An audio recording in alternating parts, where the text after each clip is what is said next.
Vous écoutez Europe 1, 11h30. Le journal de la santé, Anne Le Gall. Et nous revenons bien sûr sur la décision de la Cour européenne des droits de l'homme dans l'affaire Vincent Lambert.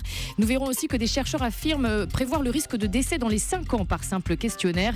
Et puis le premier Viagra pour femmes pourrait arriver sur le marché américain.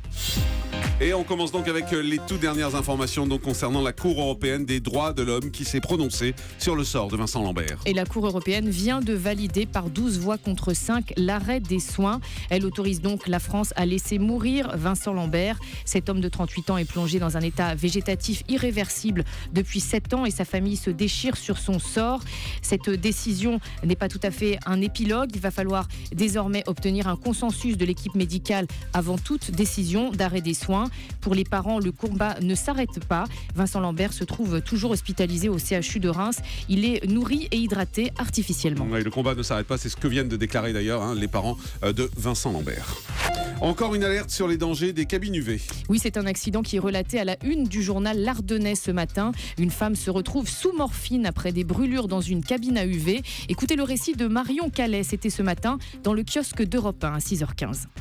C'est l'histoire d'une commerçante de Charleville-Mézières qui, en 4 jours, a fait 3 séances d'UV dans un même institut de l'agglomération. Autant dire que le délai réglementaire de 48 heures entre 2 séances n'a pas été respecté. Autre infraction, elle est restée exposée 30 minutes au lieu de 20, sous en plus des néons neufs, donc plus puissants, explique l'Ardennais. La conséquence, c'est qu'aujourd'hui, cette femme, elle est alitée sous morphine, brûlée au 2e degré pour du 3 cou séances. à la plante des pieds pour 3 séances, mais c'est la succession en 4 jours qui a tout fait. Heureusement, dit-elle, que j'ai pensé à protéger mon visage, mais c'est un moindre mal car elle raconte aussi mettre 15 minutes pour se lever de son lit et aller aux toilettes. Sur une bonne partie du corps, j'ai la peau qui s'en va. Pour l'instant, elle refuse de porter plainte, reconnaissant une double faute, la sienne, avoir voulu faire trop de séances, et celle de l'esthéticienne qui n'aurait pas dû laisser faire. Elles chercheront ensemble un arrangement à l'amiable. Un récit de Marion Calais.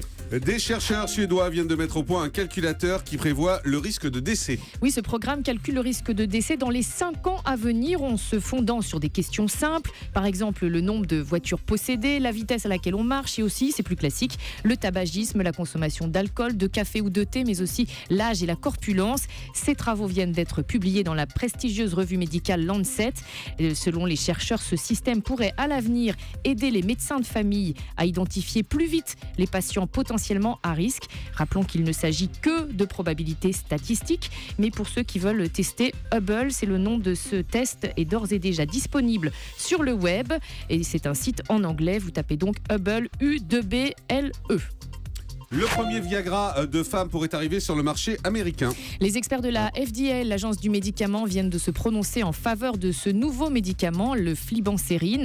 Alors on a forcément envie de faire le parallèle avec les médicaments qui boostent la sexualité des hommes, mais en réalité ce produit n'a pas grand-chose en commun avec la petite pilule bleue, comme nous l'explique Ève Roger. Le flibansérin n'a pas un effet mécanique comme le Viagra chez les hommes. C'est un antidépresseur, une sorte d'aphrodisiaque qui agit sur le cerveau des femmes.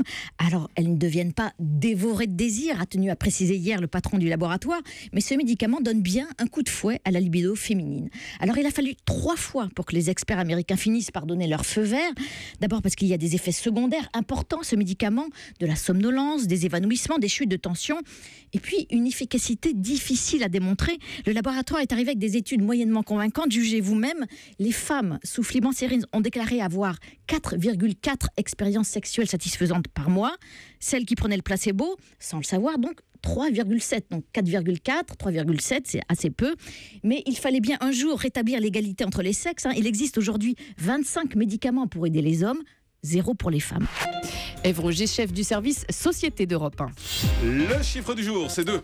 2 litres, c'est la quantité d'eau que peut perdre un tennisman en un seul match, comme celui que va jouer Wilfried Tsonga cet après-midi comme il va gagner, en on va beaucoup en parler demi-finale dans de le prochain Roland jeu. Garros. On compte sur lui. À 13h, la température sur le court devrait être de 32 degrés. Ouais. L'hydratation régulière des joueurs sera donc fondamentale dans ce match. La rencontre est à suivre en direct et en intégralité sur Europe 1 à partir de 13h. Et l'autre demi-finale, c'est Novak Djokovic face à Andy Murray. Merci Anne. Allez, dans un Je vais aller instant, chez l'orthophoniste. on va parler de parfum. On va leur demander d'avoir des noms plus faciles.